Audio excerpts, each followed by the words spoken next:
because we have this 2-year window, and that's the other thing. We have a 2-year window, but we can't expect first gas, according to some reports, from this project for 2 years, and we only have a 2-year window to actually make cash payments.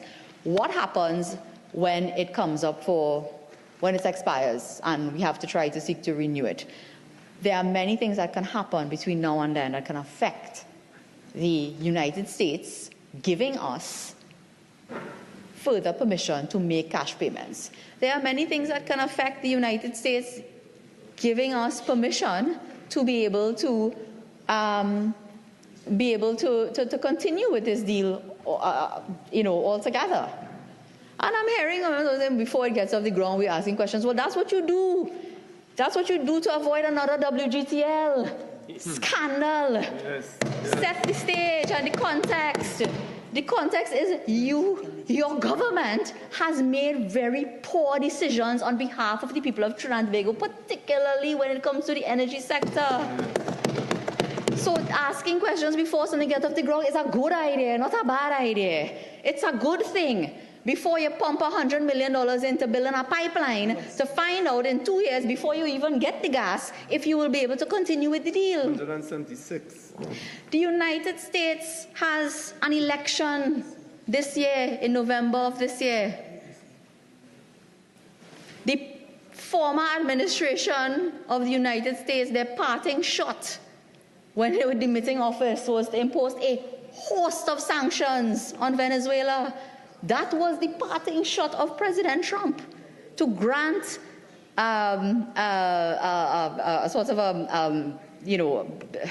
allow Venezuelan persons in exile to remain and to hit them with every financial sanction that they could have found.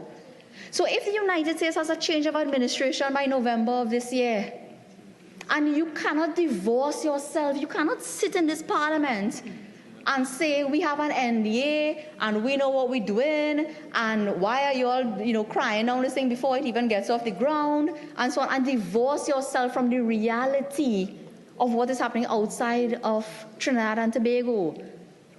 And this government cannot be so narrow-minded, and they cannot expect, and I don't know why it is they seem to be happy if people take a narrow-minded approach to evaluating projects like this. But what we need is to make the information and draw the information to the attention of the public so that people are aware of all of the factors that are taking place outside of this room, outside of the cabinet, outside of Trinidad and Tobago, that could affect this particular deal, and that could have severe ramifications for the lives and livelihoods of Trinidadians and Tobagonians.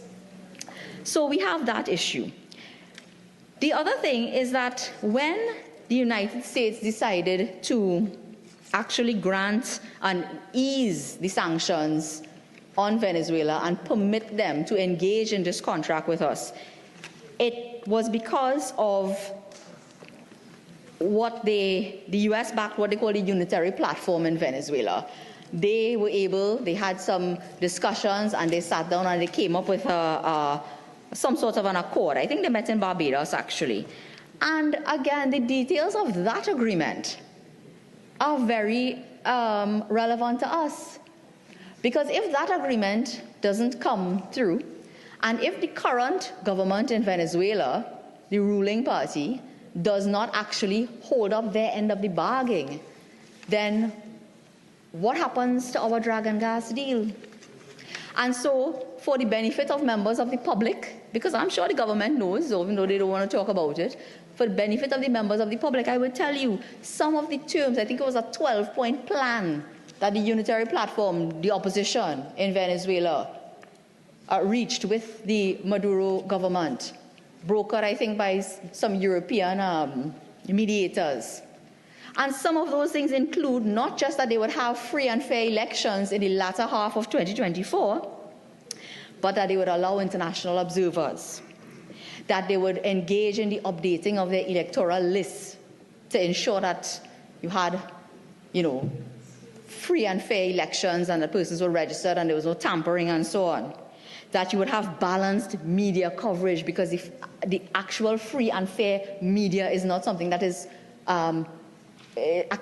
people don't accept that the media in Venezuela are free and fair. So all of these variables are things that are agreed to, and it is on the basis of that agreement that the United States has decided to give a partial relaxing of the sanctions.